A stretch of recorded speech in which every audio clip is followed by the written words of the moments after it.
देश के दुश्मनों के अड्डे का पता चल गया। लगता है देशद्रोही अपनी पूरी गैंग के साथ यहाँ मौजूद है। बॉस, मेरा किसी सीआईडी इंस्पेक्टर के साथ कोई रिलेशन नहीं।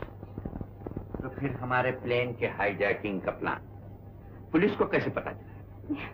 मैं कुछ नहीं जानती boss.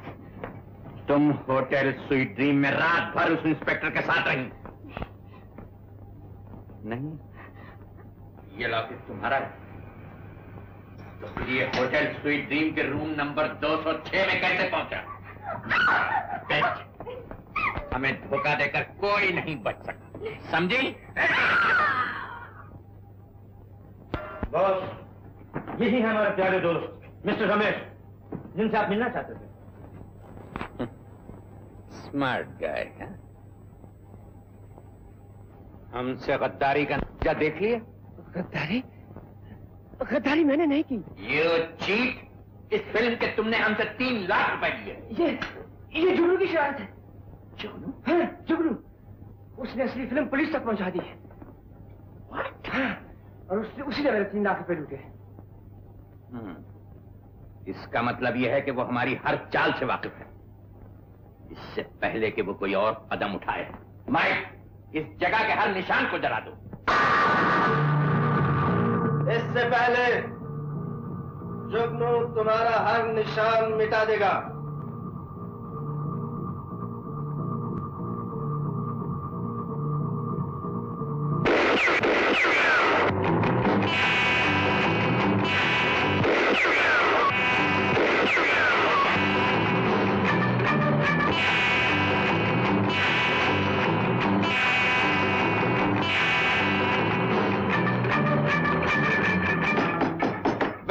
Jugnu, well done.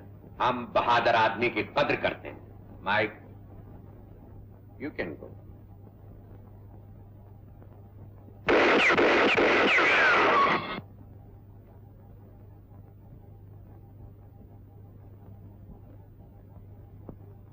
Nice to meet you.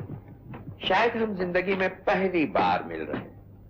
नहीं, पहली बार नहीं, पहली बार ट्रेन में तुम्हारी क्लियोपेट्रा से सौदा कर चुका हूं। ओह आई सी। और आज सौदा हमारे साथ होगा। जुगनू, हम दोनों का पेशा एक है, इसलिए नुकसान किसी को नहीं होना चाहिए। बताओ तुम्हें ना फायदा चाहिए? फायदे के लालच में जुगनू बिकता नहीं। दुनिया के किसी बाजार में जुगनू की कीमत नहीं लगाई जा सकती। कीमत बाजार में लगती है और ये बाजार नहीं। है। जुगनू देश के दुश्मनों से हाथ नहीं मिलाता।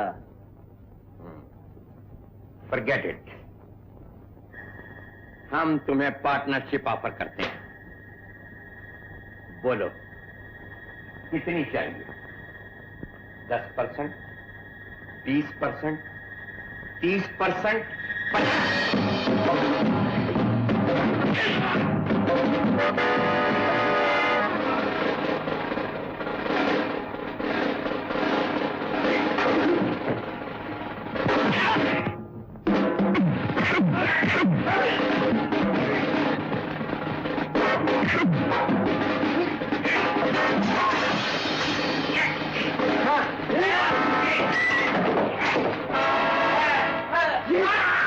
मैं कभी किसी की जान नहीं लेता, लेकिन अब जब भी तुम आईना देखोगे तुम्हें जुगनू की याद आएगी।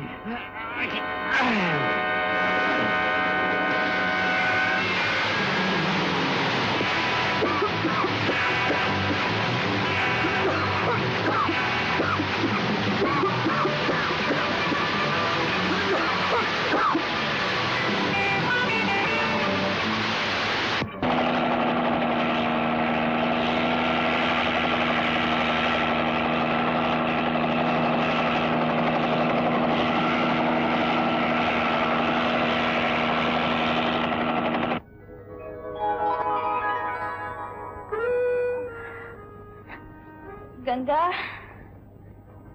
Ganga, oh Ganga, come in.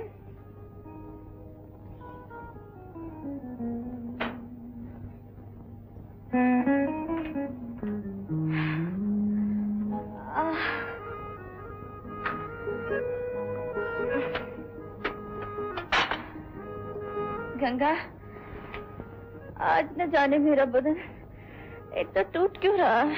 चाय लाई? ठंडी हो रही है साहब। जी। गंगा? गंगा तो हरिद्वार में। जी मैं? आप इस वक्त मेरे घर में। ये आपका घर? मेरा घर, मेरा बिस्तर, मेरे तकिए, मैं खुद, और ये रहे आपके कपड़े। मगर मैं आपके घर आई कैसे?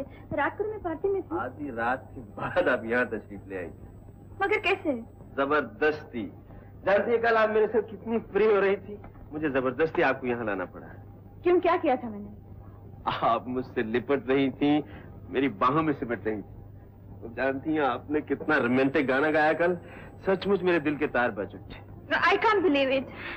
आप ठीक कह रही हैं। दरअसल आप शराब के नशे में बेहोश थी और मैं होश में था। आपकी इज्जत का ख्याल था, इसलिए आपको उस हालत में आपके घर भेजने की बजाय मैं यहाँ ले आया। लेकिन मैं तो कभी पीती नहीं हूँ। किसी ने पिला दी होगी। ये जलील हरकत किसने की?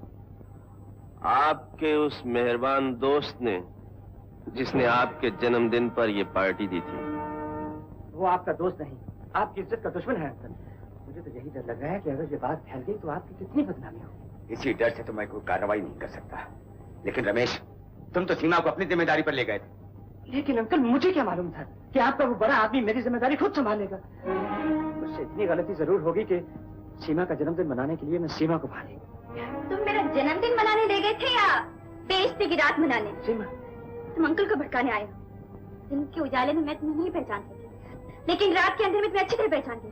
तुम इंसान कहे जाने के काबिल नहीं हो। कल तक तो मुझ पर भरोसा था, एक ही रात में इसकी बातों में आ गई और आज अपने दोस्त को बचाने के लिए सारा इल्जाम मुझ पर लगा रही हो। तुम बता सकते हो रात को तुमने धोखे से मुझे क्या पिलाया था? क्या पिलाया था कि मैं अपनी होश हवस खो बैठी थी? ये झूठ है रमेश, कोई भी लड़की झूठ बोलकर अपनी बदनामी नहीं कर सकती। ऐसी बात उसी वक्त जुबान पर आती है जो उस पर सच्चाई होती है। लेकिन अंकल, मैंने इसे कुछ नहीं पिलाया और ना ही कुछ पिलाने की कोशिश की है। तो फिर किसको पिलाने की कोशिश की थी तुमने? बोलते क्यों नहीं? इस शरीफ आदमी को पिलाना चाहते थे जो तुम्हारी मौत बनकर तुम्हारे सर पर पहुंच गया था, जिसकी वजह से तुम कोई गलत कदम नहीं उठा सकी, जिसकी वजह से आज मैं इज्जत के साथ अपने घर वापस आई। इज्जत के साथ? इज्जत का इतना ख्याल था तो उसे सीधा वापस क्यों नहीं लिया? ना जाने रात पर कौन सी रंगीन दुनिया में रखा है तुम्हें। निहायत कमीने और जलील आदमी हैं आप। मुझे भी अपने जैसा समझते हैं? मिस्टर रमेश, मैं औरत को खिलौना नहीं समझता, इसलिए उसकी इज्जत के साथ न खुद खेलता हूँ और न किसी को खेलने देता हूँ।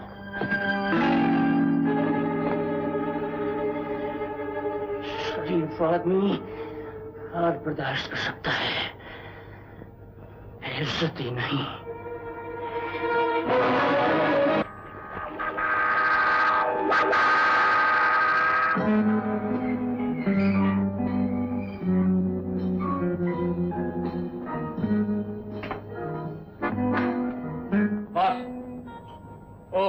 हेलो रमेश, लगता है काफी जूते खा के आ रहे हो। ये सिर्फ आपकी वजह से हुआ है। ना ही आप उस दिन मुझे पार्टी से बुलवाते और ना ही वो कमीना अशोक सीमा को बहका पाते। आपकी वजह से वो लड़की मेरे हाथों से निकल गई। अब शायद मुझे आप लोगों का साथ छोड़ना पड़ेगा। Shut up bloody impostor. हम जिस कुत्ते को हड्डी डालते हैं उसकी नस्ल भी अच्छी तरह पहचानते हैं। असली दादा के नकली पोते हम सांप जरूर पालते हैं, लेकिन उसके दांत तोड़कर। Come on, forget it. Ramesh, Ashok Roy के बारे में तुम्हारा क्या ख्याल है? वो शहर का बहुत बड़ा आदमी है। इडियट। वो क्लब में बैठा तुम्हारे साथ ताश खेल रहा था और जब तुम खास खास जगहों की तस्वीरें ले रहे थे तो वो तुम्हारे साथ फ्लाई कर रहा था। और जब जुगनू ने वो फिल्म आईजी पुलिस को पहुंचाई तो उस वक्त भी अशोक तुम्हारे साथ था। लेकिन अशोक जुगनू का कोई एजेंट लगता है। That's it, baby. That's it. My God. Mike, come here. कल डिफेंस शो में मिस्टर अशोक राय चीफ गेस्ट होंगे और इनकी महबूबा वहां डांस करेगी। यह आखिरी शो होगा जो वो देख सकेगा।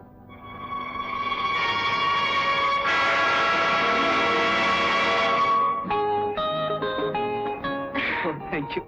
आप तशरीफ लाए, शुक्रिया। सच मानिए आप ही की वजह से आया हूँ, वरना पब्लिक फंक्शन से कोई दिलचस्पी नहीं।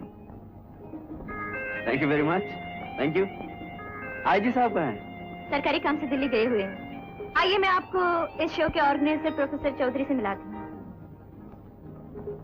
प्रोफेसर साहब, आप हमारे शो के खास मेहमान अशोक राय हैं। नमस्ते। मुद्दत से आपसे मिलने की तमन्ना थी, आज मुलाकात हो गई। आपसे मिलकर बहुत खुशी हुई प्रोफेसर साहब। Thank you.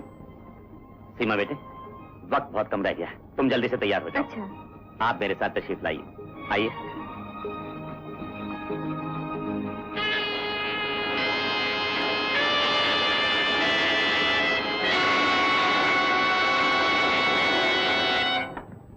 सीमा हमेशा आपका जिक्र करती रहती है।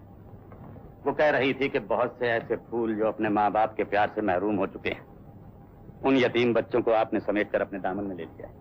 प्रोफेसर साहब, मैं यतीम उनको नहीं समझता जो माँ बाप के प्यार से महरूम हो चुके हैं। मैं यतीम उनको समझता हूँ जो दिल और अक्ल से महरूम हो चुके हैं। आप कभी तशरीफ आइए ना। जी तो बहुत चाहता है। Thank you.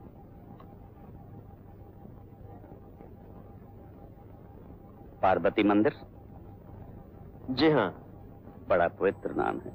मेरी माँ का नाम है, उन्हीं के नाम पर मैंने ये मंदिर बनवाया है। आपके पिताजी का शुभ नाम? बाप के नाम का सहारा कमजोर लोग लेते हैं।